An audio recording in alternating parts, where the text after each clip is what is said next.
Happy Friday. It's March 9th, and this is the Faith Leap podcast. I'm Bertie Lavorne, and I'm going to talk about living tiny on this episode. It's basically going to tell you how I rid myself of 1,700 square feet of things down to 188 square feet. But first, I want to talk about something that happened. It's not country living, but it was profound this week, and that was at the bakery.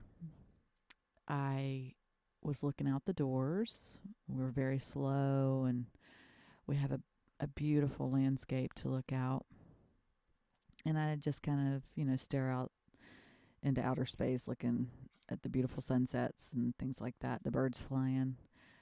But I looked over to my right when I was looking out the doors, and I saw a Buddhist monk. And that was very unusual for the area that I live in. I live in an area that's predominantly a Christian area with loads of Amish and Mennonite.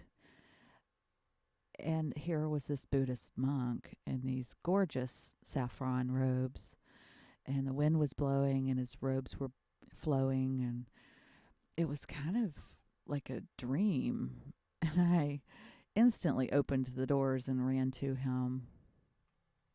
I asked him, I was like, "Oh, wow, do you have a meditation area or, a monastery around here somewhere?" And he looked at me, and his first words out of his mouth were, "Ah, you're lucky. I'm from California." And then he was driving, this Buddhist monk was driving this white panel van with no windows, and the doors were open, and I could just see like literature stacked, very organized, but very stacked.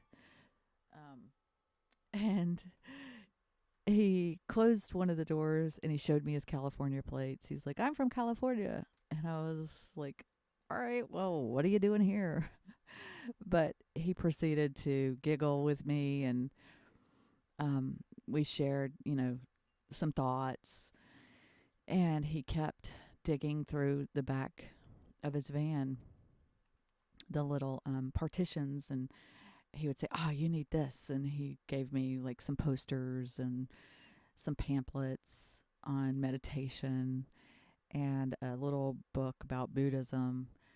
But what I took away from that as he drove away was that I was supposed to see him, and I was supposed to share time with him, and I needed to just go back to like the basics of the readings that I had over the last 20 years, forgiveness and let go, and, to find your happiness, the impermanence of things really needs to be conquered. But the impermanence of things is something that ties kind of into this tiny living. And that was, my mother died with the things around her that she had probably had over, decades. And here I was not going to kind of follow in that footstep. I was going to be shedding myself of all of the things, because when you attach to things, you become fearful without even knowing it that you're going to lose those things. So the second step of tiny living is to understand that you can live without all those things.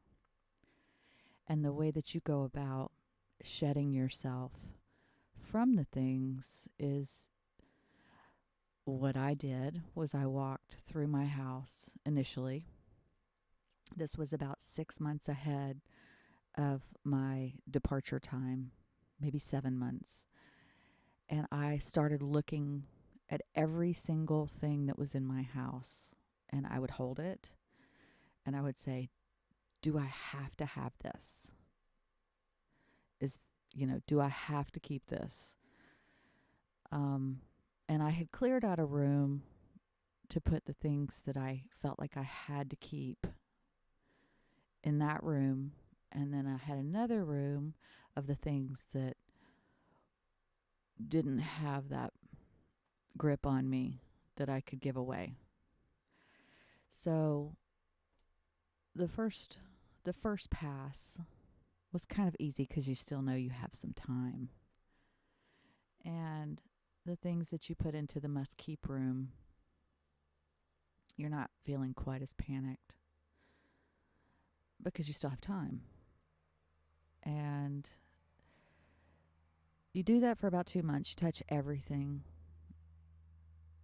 And then the second 2 months, you're 2/3 of the way in, or you're working on 2/3 of the way in of departure date.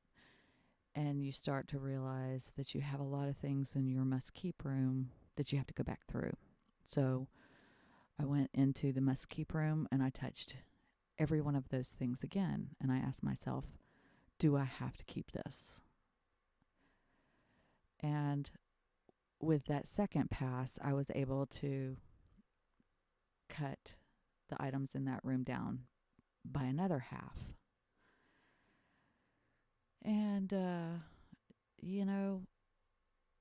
you keep proceeding with like photographs that you've had your entire life. I had a Tupperware container, one of those large Tupperware containers, just full of pictures that I had carried around for years and years and years. And I looked through those and I decided the ones that I wanted to remember, and I scanned them onto my computer, and then I gave a family member all of the photographs. And then CDs. I just had a wall of CDs. I had to do the same thing with that. I had to plug them all into my computer, just burn them all in there. And then I gave away the CDs and the albums, the LPs. I had to do the same thing with that because they're heavy and they're big and they took up a lot of space. Mind you, I had carted these around for 40 years. But I sold my CDs. I sold, I think, for $0.25 a piece. I sold my albums for $1 a piece to one of the local vinyl shops. I scanned my pictures. And then there were still tangible items that I could hold in my hands that I had to, on the third pass, go through and say, must I keep this? Because I was not going to go into this tiny space, into this tiny living, with having a storage shed like some people do. That, to me, it just baffles me why someone would pay $100 a month for a storage shed to keep things that you're not even enjoying. I guess, it's kind of like maybe one day I'll have enough space to pull these things out again. I don't know, but my jump into the tiny world was going to be a little bit more permanent. So I did 3 passes in the must keep room, and I eventually had it down to where things could fit into maybe 1,700 square feet, went down into 3 boxes. 3 boxes of things, maybe 4. And that was a feat in itself, and it was an emotional roller coaster because there were things that I had to give away that I loved. I loved them, but I had no space for them. And that doesn't even go into like my yard. I had this tree that my mother bought for my last birthday. I had to leave it. I had to leave this beautiful lacy leaf magnolia or lacy leaf maple. Um, and that one was really hard. That was a really hard thing to leave. The house was hard to leave. It it was all a little bit challenging. Not a little bit challenging. It was a lot challenging. But I do feel lighter. I feel lighter in my step. I have things in my tiny house. Everywhere I look, I see things that those were the must keep things. And those are the things that just, they're so important to me, you know. But I can't be attached to those things either. I have to just realize that I'm enjoying them for a short period of time. So, my second suggestion on going tiny is give yourself enough time to go through all of your things and divvy them out, the things that are so important to you. Give those to the people that you love and find yourself, a local charity that can profit off of your other things. So, yeah, dogs are barking. That's the Faith Leap podcast for today on Going Tiny. First one was make your mind flexible enough to deal with this. The second podcast on Going Tiny is give yourself enough time to process the liquidation of your material possessions. I hope you have a great weekend. It's Bertie Lavorne.